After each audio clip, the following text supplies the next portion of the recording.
Goeiedag geliefde disipel van Jesus en baie welkom by nog 'n episode van In Jesus Bybelstudie. Ek is Jacques Loots en hierdie is episode 20 van ons reeks wat ons noem Geloof wat berge verskuif. En ons baseer dit hoofsaaklik op Markus 11 vers 23. En ek gaan net weer vir ons lees, want ek wil hê ons moet aanhoudend hierdie hoor, dat dit kan vas word, dat dit 'n waarheid kan word, dat dit 'n werklikheid kan word in ons hart, dat ons geloof daarin kan sit, en dat ons hierdie kan sien 'n werklikheid word in ons lewens. Hy begin in vers 22 waar Jesus vir hulle sê, julle moet geloof in God hê. En dan sê hy in vers 23, want voorwaar ek sê vir julle, dat elkeen wat vir hierdie berg sê, hef jou op en werp jou in die see, en nie in sy hart twyfel nie, maar glo dit wat hy sê sal gebeur, hy sal verkry net wat hy sê. En ons het die laaste paar episodes bietjie gepraat oor die krag van ons woorde, en ek wil vandag 'n bietjie aangaan daaroor, oor hoeveel krag is daar werklik in ons woord, en wat sê die woord van dit wat ons in ons woorde dra. Kyk net weer saam met my na hierdie gedeelte. Hy begin voorwaar ek sê vir julle, dat elkeen wat vir hierdie berg sê, dis so belangrik. Hy sê, ons moet vir hierdie berg sê, ons sit ons geloof om in 'n aksie deur te praat. Hef jou op en werp jou in die see, nie in sy hart twyfel nie, maar glo dit wat hy sê. As jy jou geloof in daai woorde sit, dat dit wat jy sê sal gebeur, hy sal verkry net wat hy sê. Geliefde, ons woorde is so belangrik. En ons moet so oplet na dit wat ons sê.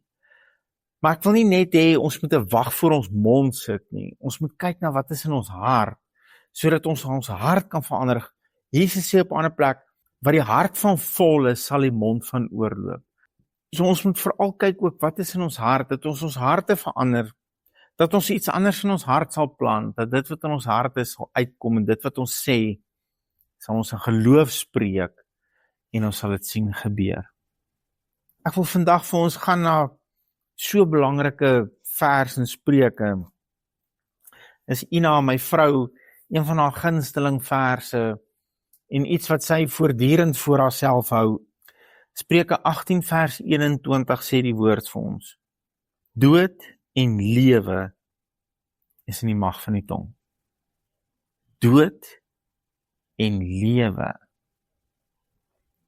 Tja, geliefde, besef ons werklik wat hier staan. Weet, ek dink net nou daaraan, hoeveel keer het ons al gesê, as iemand doodgaan, die Here het hom kom haal. Maar hoor jy wat staan hier? Dood is in die mag van die tong. Ek en jy het in ons tong die mag om dood te spreek. Tja, ek dink nie. Ek wil vir ons vandag bietjie na 'n gedeelte toe vat wat vir ons wys hoe dat ek en jy het die mag. Ons het dood en lewe is in die mag van die tong. En elkeen wat dit graag gebruik, sal die vrug daarvan eet. Onthou jy ons in ons vorige episode daarna gekyk dat woorde, God kyk na woorde as saad. Ons woorde is saad en ons gaan 'n oes op daai saad gaan ons kry. Of ons saad van lewe saai, gaan ons lewe oes. As ons saad van dood saai, gaan ons dood oes. Hier staan dit, dood en lewe is in die mag van die tong, en elkeen wat dit graag gebruik, sal die vrugte daarvan eet. Wanneer kry jy vrug? Jy kry vrug op 'n saad wat gesaai is, wat 'n plant geword het en wat vrug voordra.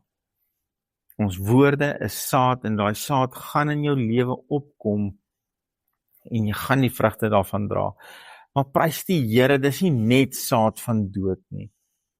Ek en jy kan saad van lewe saai.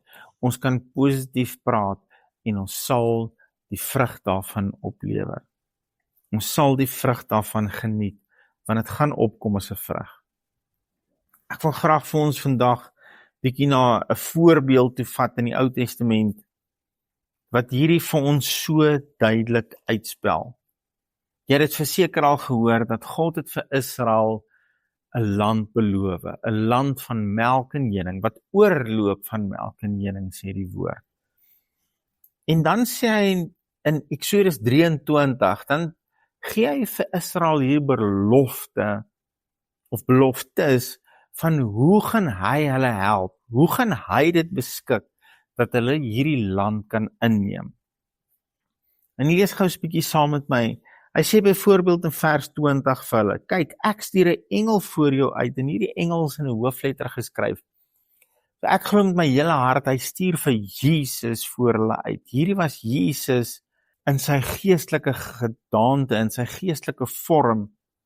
Sê, kyk, ek stuur 'n engel voor jou uit, om jou op die pad te bewaar, en om jou na die plek te bring wat ek gereed gemaak het. Hoor wat sê in vers 22, maar as jy terdee na sy stem luister, en alles doen wat ek sal sê, sal ek die vyand van jou vyande, en die teestander van jou teestanders wees. Kan jy imagine, God is jou vyand se vyand? Kan jy dink hoe moet dit wees om God as jou vyand te hê, en hy gee vir Israel die belofte, ek sal jou vyande se vyand wees, en ek sal die wat jou wil teestaan, ek sal hulle teestander wees. Man, wat 'n belofte, daai alleen behoort vir hulle genoeg te wees, maar kyk hoe gaan hy verder aan, hy sê in vers 27, ek sal my skrik voor jou uitstuur, en elke volk waarby jy kom, in verwarring bring, en ek sal jou vyande vir jou laat vlug. God sê, hy gee vir hulle belofte, ek sal my skrik voor jou uitstuur, en elke volk waarby jy kom in verwarring bring, en ek sal al jou vyande vir jou laat vlug. Ook sal ek die perdebye voor jou uitstuur. Die sal die Jewiete en die Kanaaniete en die Hetiete voor jou uit verdryf. Hy sê hy sal selfs perdebye gebruik om hulle vyande voor hulle uit te verjaag. Ek sal. So later kom Israel by die grens aan, en ek gaan hier vir ons na Numeri 13 toe gaan. Hulle kom by die Jordaanrivier, en Moses stuur 12 verspieders uit na die beloofde land toe. Ons het nou net gesien, God het vir hulle hierdie land beloof. En God het vir hulle gesê, dis wat ek sal doen. Ek sal jou vyande voor jou uitjaag. Ek sal selfs perdebye gebruik. Jy moet net opdaag, ek sal jou vyande verslaan vir jou. Hulle stuur 12 verspieders, gaan kyk hoe lyk hierdie land, wat al klaar vir my spreek van twyfel, want Moses sê vir hulle, gaan kyk of dit 'n goeie land is. Wat bedoel jy of dit 'n goeie land is? God het klaar beloof, dit is 'n land wat gaan oorloop van melk en honing. Maar dan kom hierdie verspieders terug, en ons ken hierdie storie, maar ek wil hom net vir ons lees, dat ons kan verstaan en kan hoor, wat is in die krag van ons woorde. So 10 van hulle, onthou ons, het 'n slegte verslag gebring, en 2 was baie positief, Joshua en Caleb, hulle was positief vir hierdie ding, maar hoor wat sê hierdie 10, en hulle het hom vertel, dis nou vir Moses, en gesê, ons het gekom in die land waarheen U ons gestuur het, en waarlik, dit loop oor van melk en honing, en dit is sy vrugte, hulle het hierdie massive vrugte gebring, druiwe wat 2 ouens moes dra in 'n druiwetros. Kan jy jou dit voorstel, dat 2 mans, 2 fikse, jong mans, moet dra aan 'n druiwetros. Weet jy hoe swaar moet 'n druiwetros wees? Dis nie een van hierdie wat jy daar by Food Lovers gaan koop, wat dan pas 4 trosse in so 'n klein bakkie nie. Nee, hierdie is 'n parmantige druiwetros, wat 2 ouens moet hom dra tussen hulle. En hy sê, dis so, wat God gesê het, daai gedeelte wat God gesê het, dis waar. Dis 'n land van melk en honing, en kyk hoe lyk sy vrugte. Maar dan kom die maar. Wat is aan die ander kant van my en jou maar? Ons sê in vers 28, maar die volk wat in die land woon is sterk, en die stede is versterk en baie groot, en ons het daar ook die kinders van die Enakiete gesien. Maar Caleb kon nie hierdie gesane hanteer nie, en vers 30 sê, toe het Caleb die volk stilgemaak teenoor Moses en gesê, laat ons gerus optrek en dit in besit neem, want ons kan dit sekerlik oorweldig. Vers 31, maar die manne wat saam met hom opgetrek het, die ander 10 het gesê, ons kan nie teen hierdie volk optrek nie, want hulle is sterker as ons. Dit was nooit ter sprake nie. Dit was nooit die vraag nie. God het nooit gesê, wanneer julle sterker is as hierdie volk, dan kan julle ingaan in hierdie land in besit neem. Nee, God het gesê, ek is sterker en ek gaan voor julle uit. Ek beloof julle, ek sal hierdie land vir julle gee. Maar wat doen hulle? Hulle sê, maar die manne wat saam met hom opgetrek het, het gesê, ons kan nie teen die volk optrek nie, want hulle is sterker as ons. En ek gaan nie deur hierdie hele ding lees nie. Jy weet wat het gebeur. As gevolg van die dood wat hierdie 10 verspieders gespreek het, as gevolg van die negatiewe dinge wat hulle gespreek het, en die negativiteit wat hulle gebring het, en die feit dat hulle God se beloftes vergeet het veroorsaak dat 'n hele geslag, almal wat ouer is as 20, is dood in die woestyn. Hulle het almal vir 40 jaar in die woestyn rondgeswerf en hulle het almal daar gesterf, omdat hulle die woorde van 10 negatiewe verspieders geglo het. Omdat hulle geloof in daai doodswoorde geplaas het, is hulle almal saam dood. Maar hier is vir my die mooi, hier is vir my die positief, hier is wat ek wil hê ek en jy daaruit moet vat, is Joshua en Caleb het aanhou gesê, maar ons kan, want God is aan ons kant. Kyk wat sê Joshua in hoofstuk 14 vers 6, en Joshua die seun van Nun en Caleb die seun van Jefune, 2 van die wat die land verken het, het hulle klere geskeur en die hele vergadering van die kinders van Israel toegespreek en gesê, kyk wat sê Joshua en Caleb in hoofstuk 14 vers 7. Die land wat ons deurgetrek het om dit te verken, is 'n buitengewoon goeie land. As die Here 'n welbehae aan ons het, en ons weet dat hy het klaar vir hulle die belofte gegee. Hulle sê, as die Here 'n welbehae aan ons het, sal hy ons in hierdie land inbring en dit aan ons gee. Hulle vertroue was absoluut in God. Hulle het erken dat dit is net God wat vir hulle hierdie land kan gee. Maar hulle het ook erken dat hy is by magte om dit vir hulle te doen. En hulle erken, dis 'n land wat oorloop van melk en honing.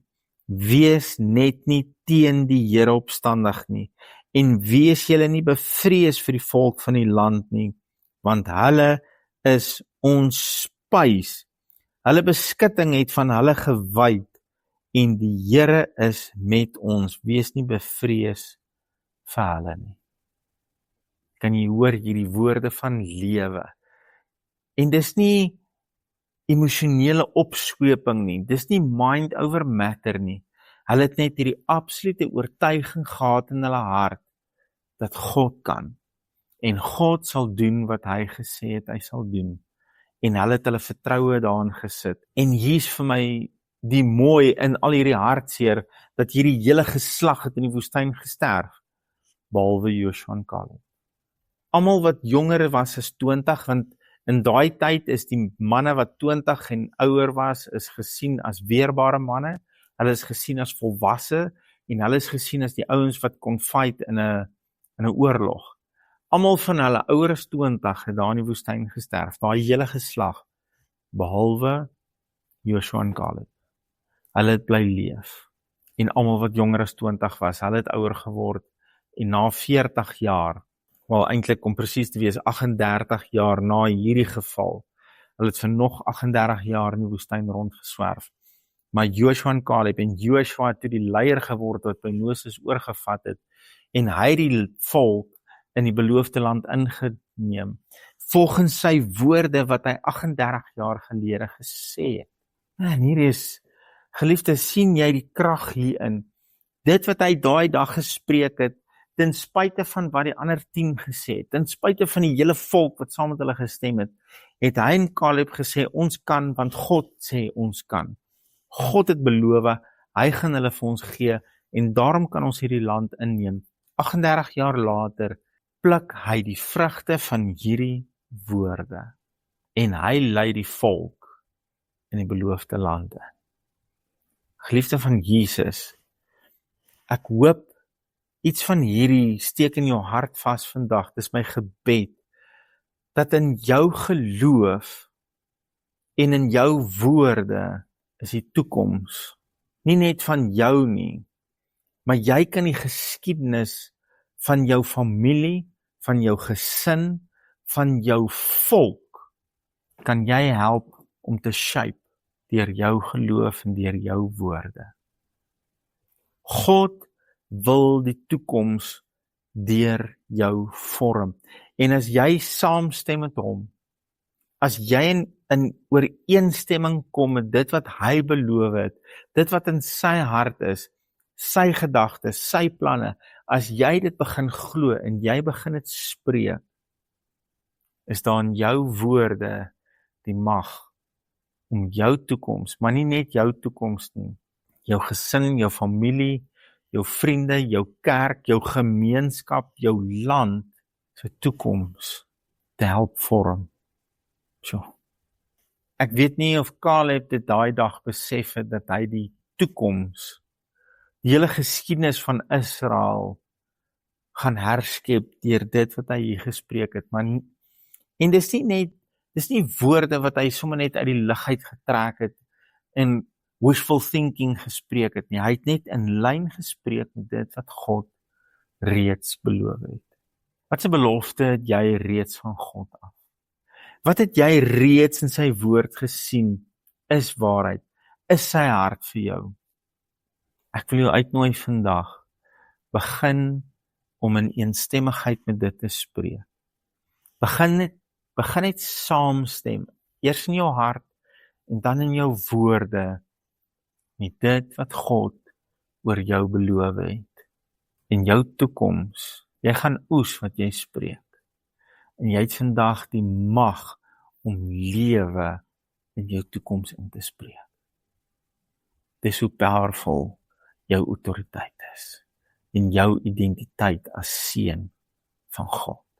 Neem vandag daai verantwoordelikheid en daai mag van jou woorde, neem daai swaard op, en sê, Here, help my om te spreek wat u woord sê, wat in lyn met u waarheid, ek wil vir my familie, vir my gesin, vir my gemeenskap, vir my kerk, 'n positiewe toekoms skep, want dis u hart, dis wat u wil hê, en ek stem saam met dit, en ek begin spreek wat u sê, ek begin sien wat u sien, en ek begin spreek wat u sê ek kan spreek. Hemelvader, Baba, help ons, Here, om te glo wat u beloftes vir ons sê, wat u woord vir ons sê. Help ons om u hart vir ons te glo, en help ons om te midde van dit wat ons om ons sien. Dit wat ons sien is nie altyd dadelik dit wat u wil hê moet wees nie. Maar ons kan dit wat u hart is, wat in die hemel is, het u ons geleer, spreek dit, dat daai hemelse werklikheid nou 'n werklikheid op aarde word. Here, help ons om te onthou wat het u oor ons beloof, en steeds lewe oor daai beloftes te spreek. In Jesus naam. Amen. Geliefde van Jesus, hou jou oog op hom. Hy is die outeur van jou geloof, van jou beloftes, en hou jou neus in sy woord, dis waar jy sy beloftes en sy hart gaan kry, en sodat jy kan weet, wat kan jy spreek. Shalom. Geliefde disipel van Jesus, as jy dalk finansiëel wil hande vat met ons bediening, en ons wil help om nog meer disipels te maak, die besonderhede is nou op die skerm. Weet net dat ek en Ina waardeer jou, en ons bid vir jou vir 'n 100voudige oes op jou saad. Shalom.